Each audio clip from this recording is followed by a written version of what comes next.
Nakakalimutan nyo yung ano nyo boundaries nyo Kakalimutan nyo yung boundaries nyo. Una sa lahat, hindi nyo kami binabayaran dito para magtau-tauhan at gawin yung robot at gawin yung katatawanan sa harapan. Pangalawa, hindi ako nag-board exam para lang hindi irespeto ng mga katulad yung wala pa namang nararating sa buhay. Ang kakapal ng mga mukha nyo.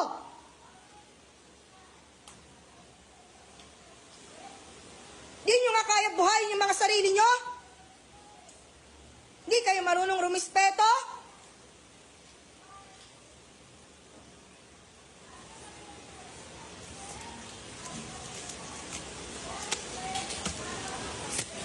Mag-board exam din kayo para malaman nyo kung hanggang saan kayo. Baka hindi pa nga kayo pumasa sa ugali nyong ganyan. Di na nga kayo matalino sa mapa ng ugali. Wala kayong mararating. Ako na nagsasabi sa inyo. Wala kayong lugar sa mundo.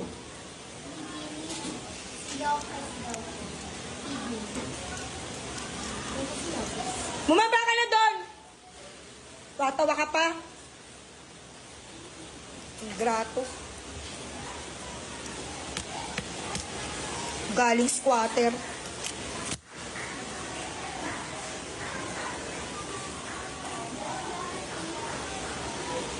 Nang mararating sa buhay.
Sulubog naman dyan. Babalik mo lang sa Manila, girl. Taray ang aesthetic. Mabog naman, outfit check muna tayo dyan. Wow, naka-iPhone na siya. Mana na? Oh, anya man na dado. Kamusta biyahe? What? I'm sorry, Lola. What did you say? Oh. Ay mo natanda manalita sambal? I don't understand. Okay na. I'm so starving. What's this? Bunga ng malunggay yan. Iilahin mo lang habang kagat kapag kakainin. Di mo na maalala? Oh, I remember na. Oy, dating gawi ha. Pagkatas kumain, kanya-kanyang hugas. That I don't remember. Wala ba tayong yaya dito? Eh, summer outing. Kailan ka payong? Oo nga. Hello, ang init. Arte-arte mo sa init, ang itim-itim mo naman. Oo nga. Te, mabili nga ng gin, calamansi juice at saka yelo. Kano yan, te? 374? I got it. It's on me. Excuse me, do you accept credit card here?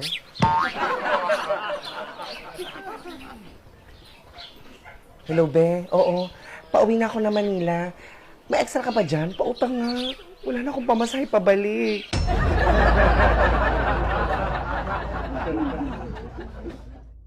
Babe, may surprise pala ako sa'yo.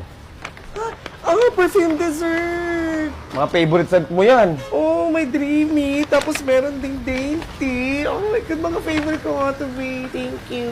Lahat naman ng girls, favorite yan eh. Talaga? Paano mo nalaman na favorite to lahat ng mga babae? Ayan daw talaga yung binibili nila. Talaga? Bakit may binilang ka na bang ibang babae na to? Hindi yun ang sinasabi ko. May binilang ka na ibang babae na perfume dessert? Wala akong ibang binibilang babae na pabango. Pero may naregaluhan ka ng pabango sa Oo, babae. yung dating mga girlfriend ko. Oh, di ayaw ko na yung pabango na yan.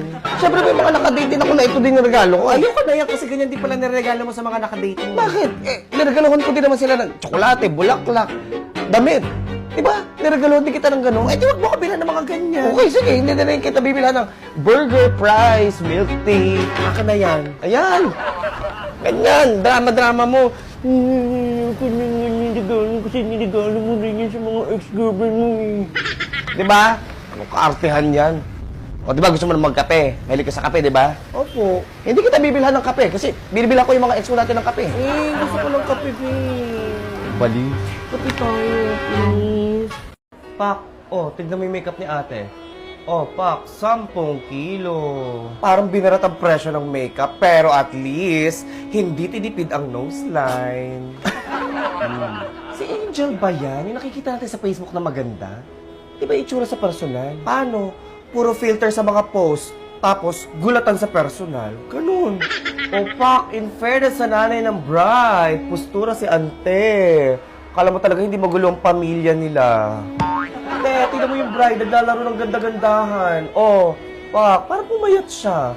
Dahil ba sa kontur yan o hiyang sa asawa? Sira, hiyang yan sa Glutalipo Carb Control Creamy Latte. So bakit yung iniinom niya? Tsaka ba't may dala kang ganyan dito sa simbahan? Kasi nakakabawas ng gana sa pagkain ng marami, kaya high chances na mabawasan ng timbang on a gradual manner. May busog effect dahil sa ingredients na mabigat sa tiyan, tapos low carb and low calorie pa siya.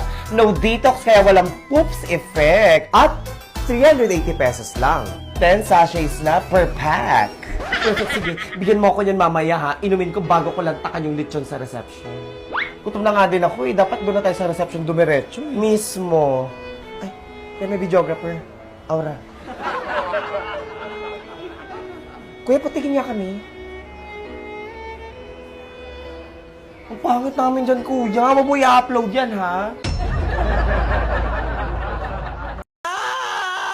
Tabi! Ay! Ano ba yan? Nakakalokan saya. Alam niyo, buti na lang talaga hindi sumama si Sheila. Kasi ang kapal ng mukha nun, naalala niyo nung last time nung nag-outing tayo, nanghiram sa akin ng sabon sa mukha, tapos pagbalik sa akin tinong sabon, may bulbol. Ano? Gogite. Hindi ba napapansin tuwing inuman, laging walang ambag. Tapos pag shot na niya, ibubuhos niya, eme-eme lasing. Tapos yung aura ko nakuha niya, bastos. Kakaloka naman niya. Tapos naalala ko nung last swimming natin, hindi nagdala ng swimsuit. Nanghiram sa akin, tapos pagbalik sa akin ng swimsuit ko, amoy baktol. Tama ba yun? Nakakaloka, nakakatawa siya, ano? Hindi raw siya pinayagan. Parang gusto ko sabihin sa kanya, te, ikaw nagyaya dito. True. Kung sino pa yung nagyaya ng swimming, siya pa yung wala. Talaga, siya yung hindi sasama. Correct!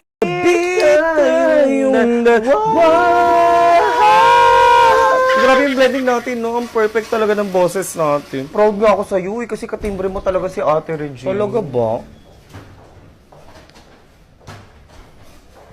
Baho! Diyos ko po, parang ayoko nakatahin yung araw-gabi, parang gusto ko lang katahin yung Killing Me Softly. In fairness kay ate, no, na-share pa niya yung amoy ng breakfast niya sa atin kahit pa-dinner na. True. Uy, teka, kilala mo na ba yung bagong crush ni Jason? Sino? Si Sheila. Ha? Anong nagustuhan niya doon? Ang itim-itim ng kilikili nun. I know, kaya nga walang kulay black sa rainbow kasi lahat nasa kilikili niya. Tsaka mas maganda naman yung ilong ko doon, no? Diba? Ano ka ba gawa yung ilong nun? Ay, we, totoo ba? Buti na lang sa akin natural. Tsaka bakit inuna pa niya yung pagpapailong? Sana nagpapasta muna siya ng ngipin niya. Ang may bulok na wisdom ko yung hininga niya.